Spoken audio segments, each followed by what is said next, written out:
એટલી ભયંકર પરિસ્થિતિ છે કે બિલ્કિસ બાનુ નામની ગુજરાતની દીકરી 19-20 વર્ષની દીકરી પર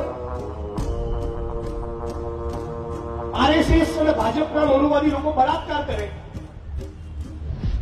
અને ગર્ભવતી દીકરીની આંખ સામે એના પરિવારના 8-10-15 લોકોના ખૂન કરવામાં આવે, દિવાલ પર પછાડીને 3 વર્ષના માસૂમ બાળકને પણ મારી નાખે અને પછી આ રામના નકલી ભક્તો એ બળાત્કાર કરનારાઓને જેલમાંથી છોડીને લાડવા ખવડાવીને જાહેરમાં એનું સન્માન કરે.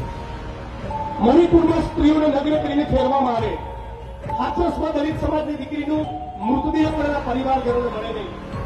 કોઈ રોહિત વેમુલાએ આત્મહત્યા કરવાની ફરજ પડે, કોઈ પાયલ તડવી કે દર્શન સોલંકીનું ખૂન કરવામાં આવે, કોઈ ઉનાની ભર બજારમાં દલિત સમાજના યુવાનોએ ચામડી પાડી દેવામાં આવે, કોઈ થાનગરમાં સુરેન્દ્રનગરમાં 19-21 વર્ષના દુધવલ દલિત દીકરાની છાતી પર જયારે ટેરોરિસ્ટો એમ AK-47 ની રાઇફલથી ગોળીબાર કરવામાં આવે, કોઈ ભાનુભાઈ વણકરે આત્મવિલોપન કરવું પડે, કોઈ જગ્યાએ સહારનપુરમાં ઘર સળગાવવામાં આવે. આ બધો જ ઉત્પાત અને આતંક આપણે જોઈ રહ્યા છીએ.